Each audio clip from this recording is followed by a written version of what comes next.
Nosso assunto agora é a reforma do ensino médio, a polêmica reforma anunciada na semana passada pelo governo federal. Para falar sobre ela, a gente recebe aqui no estúdio o Luiz Serrão. Ele é pesquisador da Unidade de Educação Escolar de Jovens e Adultos da Ação Educativa e é mestre em Educação pela Universidade de São Paulo. Boa tarde. Boa tarde. Obrigado por ter aceitado o nosso convite. Imagina, eu que agradeço. Sua avaliação como pesquisador para o que foi anunciado? É um tanto quanto preocupante a reforma que foi feita agora, né? Porque ela é feita a partir de uma medida provisória, que ainda precisa ser avaliada junto ao Congresso Nacional. Então, no momento que o Congresso Nacional tem chamado o protagonismo para algumas discussões sobre educação e sobre gastos, né, sobre o teto de gastos sociais, por exemplo, isso é um tanto quanto preocupante. E, sobretudo, também pelo fato dela impor mudanças gigantes para todas as redes estaduais e do Distrito Federal. O aumento na carga horária é uma coisa que chama bastante atenção, né? Bastante. Pula de 800 para 1.200, 1.400? 1.400 horas anuais. 1.400, é muita coisa. Fazer o que com os alunos nesse tempo todo? Então, essa é a grande dúvida, né? Numa proposta de educação integral, a gente espera que se tenha uma formação integral e formação humanística de todos os estudantes. Então, é preocupante, por exemplo, a gente focar, aumentar a escolarização, aumentar o tempo dessa forma escolar tradicional. A gente espera que tenha uma modificação significativa da proposta educacional para o ensino médio. Então, espera-se, por exemplo, que tenham mais aulas de educação física, isso não é o que está acontecendo, não é o que foi proposto. Vamos ter um foco, por exemplo, em português, matemática e inglês ao longo de todos os anos do ensino médio, né? Então, a gente tem, na verdade, uma reestruturação da oferta do ensino médio, né? Que não só é em tempo aumento da jornada, mas também de uma reestruturação das ofertas das disciplinas e a possibilidade de fragmentar cada vez mais essa trajetória escolar. É o bendito leque de opções, que cada escola vai poder oferecer o seu. E aí o aluno pode ser prejudicado. Com certeza, porque a MP não traz uma discussão mais ampla sobre as condições, a melhoria das condições de funcionamento das escolas, a melhoria dos salários dos professores, a superlotação das salas, né? Essas questões não estão sendo resolvidas num espectro mais amplo.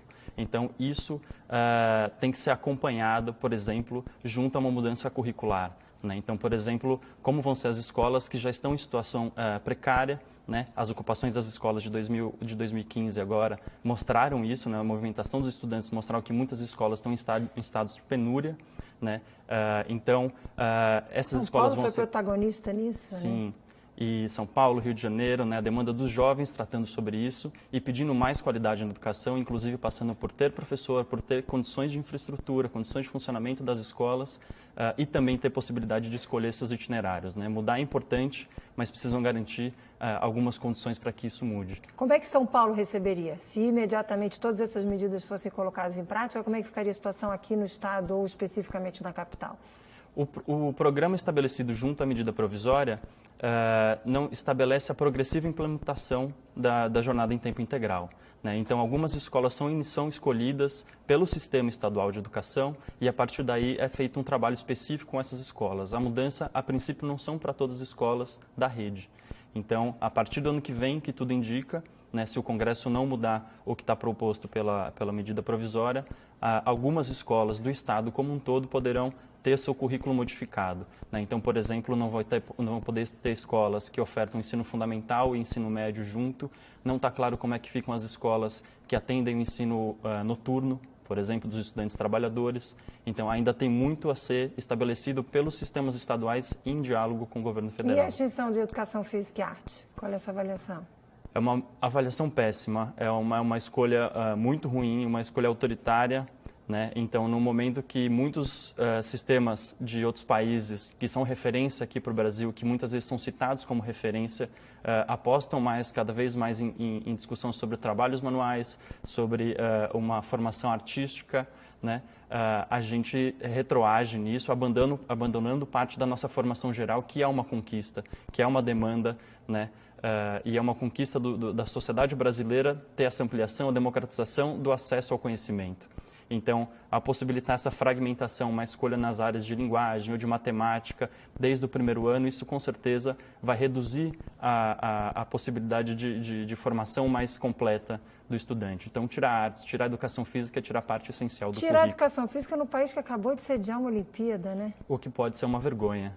né, vamos dizer assim, porque a educação física é uma parte importante da formação dos estudantes, não só pela prática de esporte, mas conhecimento das regras, conhecimento do corpo humano, né, isso traz uma perda significativa para as discussões que estão sendo feitas na educação. Professor, para a gente fechar, para quem está em casa e tem interesse sobre o assunto, que aliás acho que todo mundo deveria ter interesse sobre esse assunto, qual é a orientação? Acompanhar o quê? A tramitação no Congresso, a movimentação no Congresso?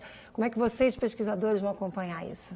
Acho que a primeira questão é acompanhar a tramitação no Congresso, né? A gente tem um Congresso que chamou muito o protagonismo da discussão sobre o Plano Nacional de Educação, que tem discutido projetos importantes para a área de educação e também propostas muito problemáticas, como a Escola Sem Partido, que também tem discutido a PEC sobre o teto dos gastos sociais, que vai impactar diretamente o ensino médio. Então, acho que o primeiro passo é prestar atenção no que vai acontecer no Congresso, mas também ficar de olho de como a Secretaria Estadual aqui de São Paulo vai construir a sua proposta. Se é em diálogo com a escola, se é diálogo com os estudantes, ou se vai ser uma forma autoritária, como está sendo essa primeira medida via medida provisória. Ou seja, todos com os olhos bem abertos, atentos ao que vem pela frente. Sim. Essa é a orientação. Essa é a primeira orientação e mais importante. Obrigada pela participação. Muito obrigado. Até uma próxima oportunidade. Uma boa tarde. Eu agradeço. Boa tarde.